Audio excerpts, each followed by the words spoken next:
Mac, and I'm here to correct something that DJay Pro and Alpha Theta has not really addressed. A lot of people have been going through the same issue that I'm going through, and basically, it's the USB drive not being able to read on certain MacBooks.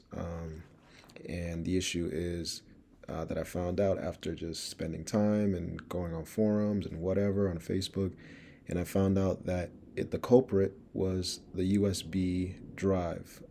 And what I mean by that is how it's written, because we all know certain drives are written in exFAT and FAT32. But in this case, I'm using a 2020, what is it?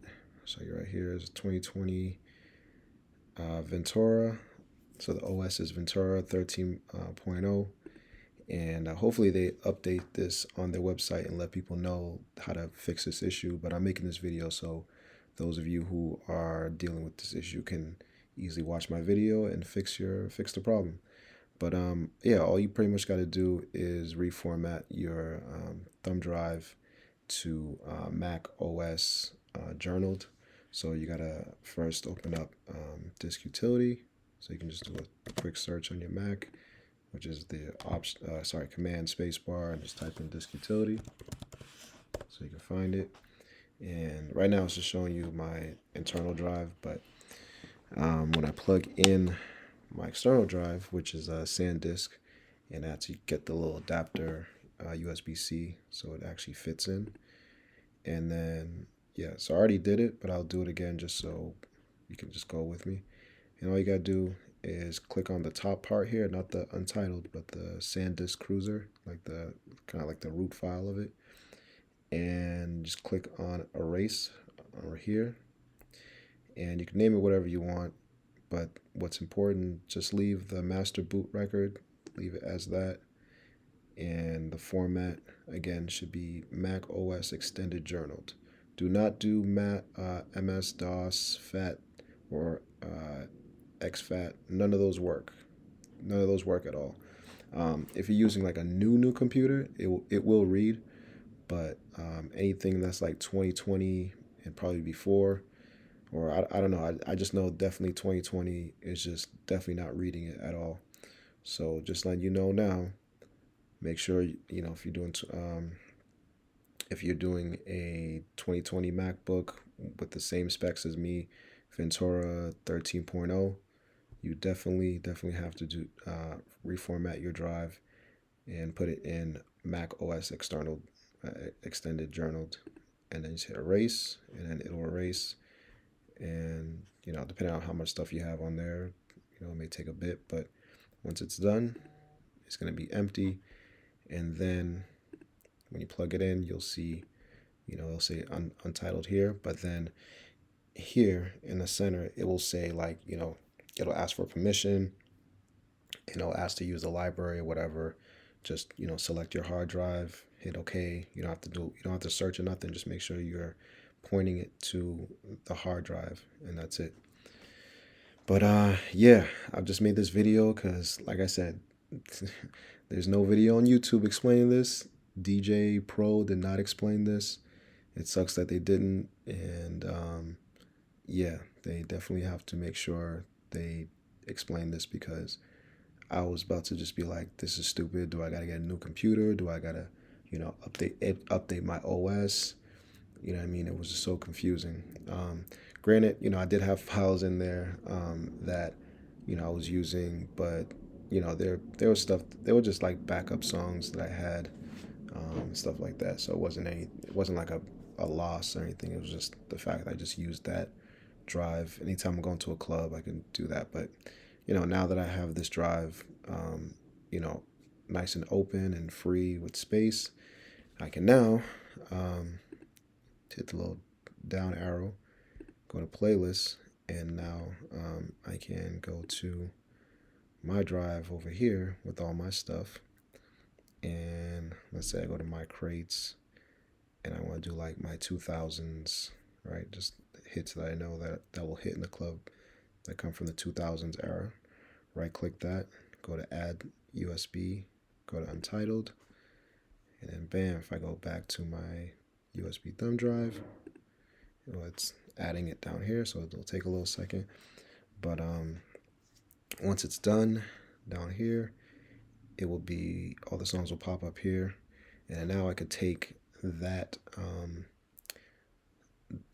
take my thumb drive, plug it into my phone, plug it into my iPad, plug it into, another DJ software, currently Record Box, soon to be Tractor, and I could also plug it into a CDJ 3000 or CDJ 3000X, or Omnis Duo, and whatever it says you can use it on currently, and it will pretty much read the same way, like flexible beat grids and everything.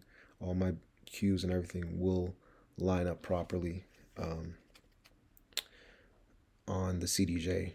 So all my settings and everything will come out right. You know what I mean? But I say it's definitely worth using with a CDJ 3000X, because you can do the gated hot cues, and I love gated hot cues. Like, I don't know why it took Alpha Theta or Pioneer so long to do that, but yeah. So here's my playlist. Bam, my 2000s, and I believe my BPMs. Yep, there's my BPM information here and my key information, and everything was saved. Like if I had like loops or whatever, it would pop up.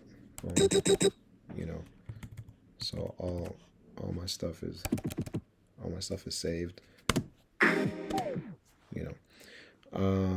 But yeah, I could just keep going back and adding stuff. I think I could probably highlight multiple playlists. So let's see. I can do like my Afrobeat and my piano. And I had like a birthday for the center I used to work at. And let's see if we could just put all of those all together as a group. Yeah, and it's gonna start to, it'll take a while, but it will start to batch download and put it right on my thumb drive. And then I can even go to my Serato playlist, which is, let's see, I think I have to, there we go, external apps, and external apps is where Serato lives. And yeah, so these are all my Serato songs, but here's all my Serato crates. And it doesn't matter if the songs in the crates are coming from, I apologize, my fan is running. It runs randomly every so often, but I'm gonna talk a bit louder so you hear me. But yeah, you can load in your Tidal stuff. It'll work as long as you sign into Tidal on whatever platform you're on. So I suggest using the CDJ 3000X and then sign in on Tidal in there, so that way when you load up your Tidal tracks, it'll be like, oh, okay, you want to run Tidal tracks, and it will you just log into your Tidal and you can play all your Tidal tracks that you had in your playlist. But yeah, it's pretty dope. So for people that were just like, oh, I can't get my Serato crates or whatever inside your DJ stuff, or your DJ crates inside of your iPhone app, this is now the way to do it. You can drag and drop, really. It'll give you the option to add your playlists into your phone, so the actual files will live on your phone. Granted, you have enough space, you can do that, or you could just choose the option to just import it while your hard drive is plugged in case you don't have space. So you're just gonna have to just get an adapter that will plug at least three things, which is the power to run your controller. So you need like a charger, the USB to your controller, and the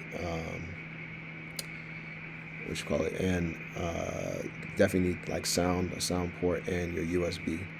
So usually there's typical like splitters that'll allow you to do that. But yeah, ultimately, if you're playing off your phone on a controller that will use DJay Pro, you're good to go. You know what I mean, via USB. I also use the Hercules Mix Ultra, and you don't even need a USB. You can just do, um, sorry, it's called Bluetooth over MIDI. So you don't need to plug in a USB. So that's one USB that you don't have to use. And again, if you have space on your computer, on your phone, you could just use your phone, use your phone's storage, and that's it. Just don't go overboard with music. Just drag in the songs that that you're gonna need and use, and after that, you just need audio. Um, and I think really you don't even need the audio port because you just need um, sound to come out of the mixer that you're connecting via USB.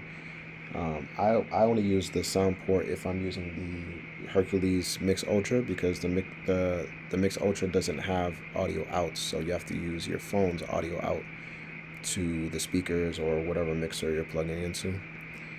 But if you're doing like straight mixer, um, you know, again, I highly suggest just getting a USB adapter that has like at least three different types of USBs, so that way, you can plug your USB drive, uh, thumb drive in there, and then your USB to your controller, and then your controller will go connect out to the speakers. Um, but I don't think at that point you need. Usually, most iPhones now they have enough power to power the controller. So most of the time you won't need like an external power for the phone. Um, but it's always good to have a power port for the phone so you can keep the phone charged as you're DJing. Um, you can even consider like one of those ports where you put the phone on it and it charges it from the back of the phone. That's another option. But yeah, so I didn't mean for this video to go long, but I like to be pretty thorough on what I'm talking about, so that way people aren't asking questions or how do you do this and how do you do that, and I want to make sure I answer questions before you even ask them. But yeah, and as we were talking, the the playlist is done, so I can just go back to the USB icon right there, and all the songs again are there. Um, but yeah, pretty cool. And again, I hope they start to add in the new feature that I suggested, so we can search for playlists and also add in the update the sampler that they got going on, because yeah, the sampler they got now, it's okay, but it just needs more work. So, but other than that, um, right now DJ is pretty manageable. Like it does what it has to do. You know what I mean? It's they keep upgrading it, they keep updating it, they keep adding features that we want, and it is getting better. And it's something that, again, it's very accessible to use, and that's why I like DJ. It's very flexible and it's very accessible, and it sounds great. It's very on point when it comes to the beat grids. The effects are really cool. You know what I mean? So they're really thinking ahead. But there's just certain things that, like basic things, that it just needs to you know survive in this whole DJ world of competition. But they they're like two or three features away from like being like an amazing, fantastic software. So they are listening to us. They do watch our YouTubes. They do watch our comments and everything. So I'm glad that there is someone on the team that does that, because that's what's going to really put them over the edge. And like I said, they're about 3 updates away from like being like an amazing you know uh, software. Hopefully they do get the upgrade to connect to Pioneer mixers, such as like the A9, because once they have like the iOS connect with the A9, it's over. Like the fact that you could just bring your cell phone and to the stage and connect via USB, or even uh, over Bluetooth or whatever. But like the fact that you can connect your phone to the A9 mixer and also the CDJs, just have like a hub. But basically, the fact that you can do that, that would be cool. Because that would, what I mean, like I try to avoid bringing my laptop to, you know, crazy, events or clubs and stuff like that that have like, drunk people and drinks everywhere, and I don't want drinks falling on my laptop. So, the fact that I can bring my phone and it's not as crazy as my laptop, then, you know, a phone won't be as crazy to lose compared to a laptop. So, but anyways, yeah, that's basically how you do it. Like I said, I was so frustrated and trying to figure it out yesterday, but figured it out today, and here's the video. All right, peace.